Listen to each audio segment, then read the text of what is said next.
The gravel driveway crunched beneath my worn sneakers as I walked toward the lake house I once called home. The air smelled like pine and summer water, like memories I wasn't sure I was allowed to keep anymore. The house stood tall and polished at the edge of the lake, its wide windows reflecting sunlight like nothing had ever changed. But everything had. I hadn't been back in 3 years. 3 years since the worst season of my life.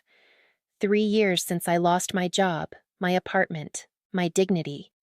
3 years since my family decided I was no longer one of them. I paused at the edge of the dock, staring at the calm water. I used to sit here with Grandpa, my feet dangling over the edge while he told me stories about rebuilding engines and rebuilding people. He always said broken things weren't useless. They just needed patience. My family didn't believe that. The front door swung open before I could knock. Ashley stepped out first. Perfect Ashley. Her blonde hair was smooth and glossy, her white sundress untouched by a single wrinkle. She looked like she belonged on the cover of a lifestyle magazine. Behind her stood our parents, arms crossed, faces already hardened. Ashley's lips curled. "You've got some nerve showing up here." Her voice carried across the yard, sharp and cold. "I just wanted to talk," I said, keeping my tone steady. My hands trembled, but I kept them at my sides. "This is still my family, too." Mom stepped forward. "You lost the right to call us that." Dad didn't say anything. He didn't need to. The disappointment in his eyes cut deeper than any words. Ashley let out a bitter laugh. "You think you can just wander in here after everything? After the embarrassment? After the money we spent trying to fix your mess?" I swallowed hard. I had been clean for over a year. I worked 2 jobs now. I rented a small room across town. I rebuilt my life piece by piece without asking them for anything. But in their eyes, I was frozen in my worst moment. "I'm not here for money," I said quietly. "I just want to see the house." Ashley's expression changed instantly, possessive and defensive. "You don't belong here." Dad finally spoke. "This is Ashley's property now." The words hit like a slap. Ashley's property. The lake house had been in the family for decades. Every birthday, every holiday, every summer memory lived within these walls. I painted the upstairs bedroom myself when I was 16. I helped Grandpa fix the old dock when storms tore it apart. And now I was being told I didn't belong. Ashley stepped closer until we were face to face. "Get off Ashley's property, you homeless junkie."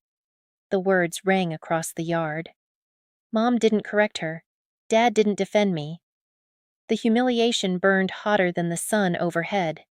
A few neighbors glanced over from across the lake, pretending not to watch. I felt 12 years old again. Small, replaceable. "I'm not homeless," I whispered. "And I'm not using." Ashley rolled her eyes. "Sure you're not." I looked past them into the house. I could see the hallway mirror, the same one where Grandpa used to check his fishing hat before heading out at dawn. Something inside me shifted. They saw weakness.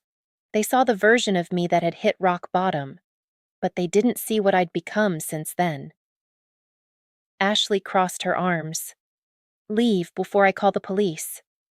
I met her gaze, steady this time. "Go ahead," I said softly. For the first time, a flicker of uncertainty passed over her face. She didn't understand why I wasn't begging, why I wasn't crying, why I wasn't walking away, because this time, I wasn't here as the broken daughter. I was here for something else entirely. And I wasn't leaving. The first time I realized something was wrong was the day after Grandpa's funeral. The house had been full of people wearing black and speaking in hushed tones, pretending grief made them kind. Ashley had cried the loudest. Mom had clutched tissues dramatically. Dad had stared at the lake in silence. And I had stood near the back, holding the small wooden box Grandpa had pressed into my hands 2 weeks before he passed. "Not yet," he had whispered. "Wait until the right time." I didn't open it that day. I couldn't. My hands were shaking too badly. After the burial, the family gathered in the living room for the will reading. The lawyer, Mr. Davenport, adjusted his glasses and cleared his throat. Most of the estate was straightforward. Investments divided, savings accounts distributed, personal belongings assigned. Ashley got Grandpa's boat. Mom got the antique china. Dad received his collection of tools. And then there was the lake house. Ashley squeezed my hand tightly when Mr. Davenport said Grandpa had left a special instruction regarding the property. But instead of reading it aloud, he hesitated. He glanced at me. "I'll need to discuss this portion privately with the concerned party," he said carefully. Ashley's fingers dug into my skin. Afterward, Mr. Davenport pulled me aside into Grandpa's old study. The room still smelled like cedar and engine oil. He closed the door gently. "Your grandfather updated the deed 6 months ago," he said. "The lake house is legally yours." I stared at him, certain I'd misheard. "Mine?" "He believed in second chances," the lawyer replied. "He said you understood this place in a way the others never did." My throat closed. Grandpa had been the only one who sat beside me during rehab, the only one who told me I wasn't my mistakes. "But there's a condition," Mr. Davenport continued. "The transfer remains confidential for 1 year. Your grandfather anticipated resistance. He wanted you protected while you got back on your feet." I understood immediately. Ashley. When I walked out of that study, Ashley was waiting. "Well?" she demanded. I forced a small, tired smile. "Nothing important." Her eyes narrowed. She didn't believe me. The following months were the hardest of my life. I was still fighting my addiction, still attending meetings, still rebuilding from nothing. I didn't tell anyone about the deed. I didn't move into the house. I didn't confront Ashley. Instead, I watched. It didn't take long to notice the changes. Ashley started calling it my lake house in front of friends. She posted photos online, sunsets from the dock, wine glasses on the deck, captions about hard-earned success. She hosted parties there. She talked about renovations. I kept quiet. Then I saw something that made my stomach drop. A listing draft. Ashley was preparing to turn the house into a luxury rental property. I drove out late one evening when no one was there. The porch light had been replaced. The old wooden swing Grandpa built was gone. Inside, the walls were repainted sterile gray. The family photos were missing. It didn't feel like home anymore. It felt like an investment. I opened the wooden box Grandpa had given me that night. Inside was a handwritten letter and a certified copy of the deed, signed and notarized. "My sweet girl," the letter began. "This house belongs to the one who protects it, not the one who profits from it." Tears blurred the ink. He knew. He knew Ashley would try to claim it. He knew my parents would side with her. He knew I would need time to become strong enough to stand up for myself. The 1-year confidentiality period ended 3 months ago. I finalized everything quietly, filed the updated deed, secured the paperwork, consulted with Mr. Davenport again. Ashley never noticed.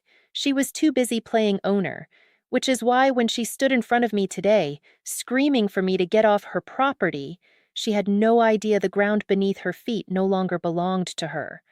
And when I told her to call the police, it wasn't a bluff. It was timing. Ashley's hand was already reaching for her phone. "You really want to do this?" she snapped, her voice loud enough for the neighbors across the lake to hear. "Fine. I'll have you removed." Mom stood behind her, shaking her head in disappointment. "Why can't you just let her have this one thing?" she muttered, as if I were the selfish one. Dad avoided my eyes. I watched Ashley dial, her confidence returning now that she believed she held the upper hand. She spoke sharply into the phone, exaggerating every word. "Yes, there's a trespasser on my property. She's unstable. I'm concerned for our safety." Unstable. The word slid under my skin like a blade. A year ago, it might have broken me. A year ago, I would have cried and walked away, convinced they were right. But I wasn't that person anymore. When she hung up, she crossed her arms triumphantly. "They're on their way. You have 5 minutes to leave before this gets embarrassing." I almost smiled at that. Embarrassing. Ashley had always cared about appearances more than truth. Perfect clothes, perfect hair, perfect life. She curated reality the way other people curated photo albums. Actually, I said calmly, reaching into my bag, I was hoping they would come. Her smirk faltered. Mom frowned. What are you talking about? I pulled out a thick envelope. My fingers didn't shake this time. I opened it carefully and removed the certified document, unfolding it so the official seal caught the sunlight. Ashley's eyes flicked down, then back up, dismissive. What is that supposed to be? The deed, I said. Dad finally looked at me. The updated deed, I clarified. Silence fell over the yard. Ashley laughed, but it sounded forced. You're delusional. I filed it 3 months ago, I continued evenly. The transfer finalized at the end of the confidentiality period. Mom blinked. Transfer? I stepped closer and held the document out, just far enough that Ashley could read the name printed clearly beneath the legal description of the property. Mine. The color drained from her face. That's not possible, she whispered. It is, I replied. Grandpa changed it before he passed. Ashley lunged forward and tried to grab the paper, but I pulled it back. You forged that, she hissed. I didn't have to. Dad's voice was barely audible. Ashley, did you know about this? She didn't answer. The distant sound of sirens began to echo along the road leading to the lake. Ashley's breathing quickened. This is ridiculous. Mom, tell her she's lying. But Mom wasn't looking at me anymore. She was looking at Ashley. What did you do? She asked quietly. I didn't do anything, Ashley shot back, but her voice cracked. I took a steady breath. You told people you owned it. You tried to list it as a rental. You signed contracts. Ashley's head snapped toward me. How do you know that? Because as the legal owner, I said, I receive notifications. The sirens grew louder. Ashley stepped backward, shaking her head. No, this isn't happening. You called the police, I reminded her gently, and you reported the legal owner for trespassing. Dad ran a hand through his hair, panic creeping into his expression. Ashley, if you signed documents claiming ownership, I was protecting what should have been mine, she burst out. There it was, not confusion, not innocence, entitlement. The patrol cars turned into the driveway, tires crunching against gravel just as mine had earlier. The red and blue lights reflected off the lake's calm surface, shattering its peace. 2 officers stepped out. Ashley's hands were trembling now. She had wanted a scene. She just hadn't expected to be the one at the center of it. One of the officers approached. We received a trespassing call? Ashley opened her mouth, but no words came out. I stepped forward, holding out the deed. Yes, I said steadily. She did. And for the first time in years, I wasn't the one being accused. I was the one holding the truth. The officer took the deed from my hands carefully, scanning the official seal and the recorded filing number. His partner glanced between Ashley and me, reading the tension written across our faces. Ma'am, the first officer said to Ashley, you're the one who placed the call? Ashley swallowed. Yes, she's trespassing. This is my property. The officer looked back down at the document. According to county records, this property is registered under her name. He turned the paper slightly so Ashley could see it more clearly. Her lips parted, but no sound came out. That's a mistake, she finally managed. There must be some error. It was recorded 3 months ago, the officer replied evenly. Everything appears valid. Mom stepped forward, her voice trembling. Officer, this is just a family misunderstanding. Surely we can resolve this privately. The second officer shook his head gently. Ma'am, filing a false trespassing report is not a private misunderstanding. Ashley's eyes widened. False? I thought... You stated she was unstable and a threat, the officer continued. Do you have any evidence of that? Silence. The word unstable echoed in my mind again, but this time it didn't hurt. It just sounded desperate. Dad looked at Ashley with a mixture of shock and dawning realization. Did you know? He asked her quietly.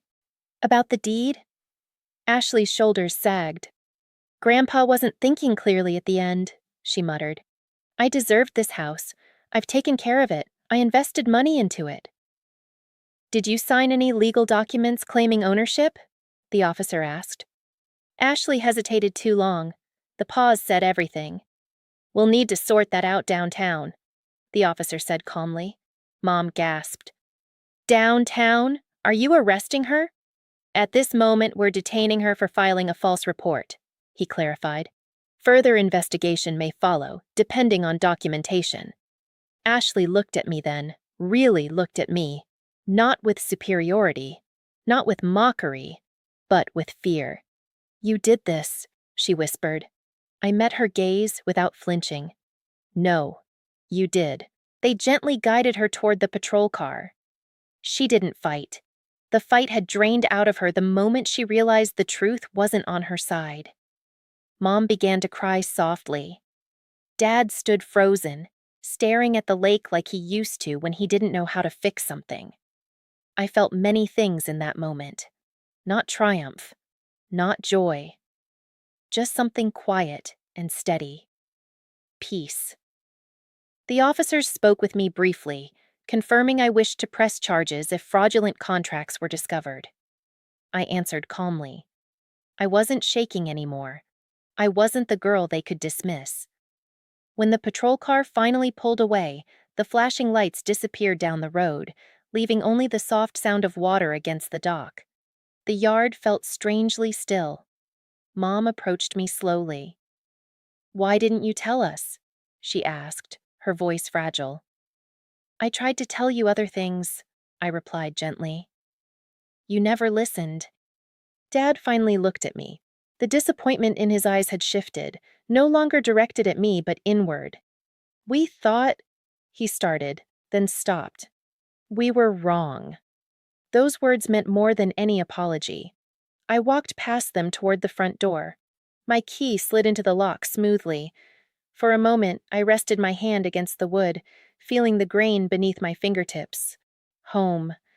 Not because I had won, not because Ashley had lost, but because Grandpa had believed I would stand here one day strong enough to claim it. I opened the door and stepped inside. The gray walls still felt cold, but they were mine to repaint. The missing swing could be rebuilt. The memories weren't gone. They were waiting. Behind me, my parents remained on the porch, unsure of where they stood now.